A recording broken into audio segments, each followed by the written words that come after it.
সরকার ছিল, দিল্লিতে অনেক বছর কংগ্রেসের সরকার ছিল, আপনার বাবা এমপি ছিল, আপনার মা এমপি ছিল, আপনি কংগ্রেসের বড় নেতা ছিলেন।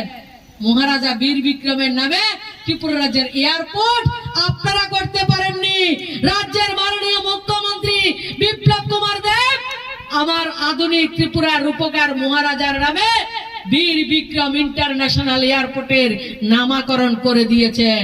এটা কি অপরাধ করেছেন মাননীয় মুখ্যমন্ত্রী? আপনারা বলুন তো, আমার মুখ্যমন্ত্রী কি ভুল করেছে? আমার প্রধানমন্ত্রী কি ভুল করেছে? আমার মুখ্যমন্ত্রী প্রধানমন্ত্রী ভুল করেনি। আজকে যারা বুবাগ্রার নাম বলে আমার সরল সহজ জনজাতিদেরকে বিভ্রান্ত করছে, তাদেরকে উপযুক্ত জবাব দেওয়ার সময় এসেছে। সবাইকে আমি বিনম্রভাবে অনুরোধ করব, আপনারা প্রতিরোধ গড়ে তুলুন। যারা আমার জনজাতিদের ডেভেলপমেন্ট সহ্য হচ্ছে না, তাদের বিরুদ্ধে আপনারা প্রতিরোধ গড়ে তুলুন। প্রত্যেকটা জায়গায় রাস্তার কাজ হোক, জলের কাজ হোক, ওএনজিসির কাজ হোক, প্রত্যেকটা কাজের তীব্রতা কাজ বন্ধ করে দিতে চায়, আপনারা সবাই জানেন। স্তব্ধ করার ষড়যন্ত্র চলছে, আমাদের এডিসি কে আমাদেরকে বদনাম করার চেষ্টা করা হচ্ছে। তার উপযুক্ত জবাব আমাদেরকে দিতে হবে, আমাদের প্রস্তুত হতে হবে। আমি গোটা রাজ্যের জাতি জনজাতি অংশের প্রত্যেকটা ভাই বোনকে আমি শুভবুদ্ধ প্রণোদিত যারা নাগরিকরা রয়েছেন, তাদেরকে বিনম্রভাবে অনুরোধ করব যে একটা খেলা চালাচ্ছে, সন্ত্রাস খেলা চলছে পাহাড়ে, সেটার বিরুদ্ধে আমাদেরকে সজাগ থাকতে হবে এবং প্রতিরোধ করে তুলতে হবে। জাতিদের জন্য কাজ করছেন, তখন উনি খানসা বলে সিপিএম কে কিভাবে সুযোগ করে দেওয়া যায়, সেই কাজটা তীব্রমতার নেতৃত্বে হচ্ছে। আজকে তীব্রমতা কারা করে? আপনারা জানেন তো কারা করে? যারা কমিউনিস্ট ছিল, আজকে থাংসার দলে অংশগ্রহণ করেছে। কেন? ত্রিপুরা রাজ্যের সরকারটার বিরুদ্ধে ষড়যন্ত্র করা হচ্ছে। সিপিএম এর সময় আপনি কোথায় ছিলেন?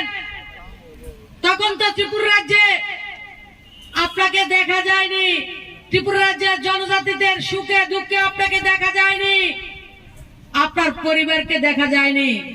আপনি রাজনৈতিক দলের মুখ্যমন্ত্রীর নেতৃত্বে সমর্থন করে আমাদের ভারতীয় জনতা পার্টিকে যোগদান করবেন। আজকে সেই মান্দাইতে একটা ছোট্ট শুরু মাত্র হয়েছে, কারণ 2023-এর নির্বাচনে আমার জনজাতি ভাই বোনরা সবটা বুঝে, কারণ তাদেরকে ধমক দেয়া হয়।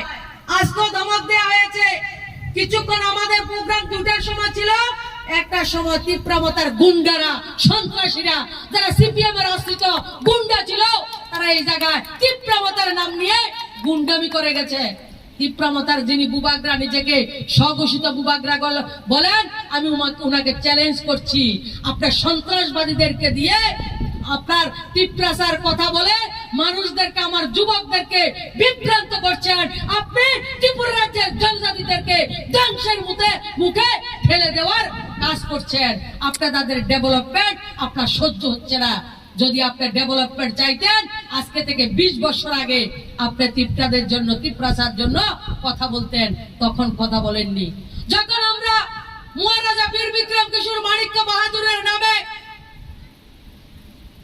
রাজ্য থেকে বুথ স্তর পর্যন্ত একমাত্র ভারতীয় জনতা পার্টির রাজ্য সভাপতি, বর্তমানের যিনি মুখ্যমন্ত্রী বিপ্লব কুমার দেব, 2016 সালের 19 আগস্ট সর্বপ্রথম ত্রিপুরা রাজ্যের গ্রামে গঞ্জে, পাহাড়ে, কান্দরে, প্রত্যেকটা জায়গায় আমাদের আধুনিক ত্রিপুরার রূপকার মহারাজা বীর বিক্রমের জন্মদিনকে সেলিব্রেশন করার শুরু করেছেন। আমাদের সরকার তখন ছিল না, আপনার মাও মন্ত্রী ছিল, আপনিও কংগ্রেসের নেতা ছিলেন, আপনারা কখনো মহারাজার জন্মদিন আপনারা উদযাপন করেননি। আমরা মহারাজাকে সম্মান দিয়েছি, আর রাজ্যকে সম্মান যারা করেছিল তাদেরকে সম্মানিত করেছি।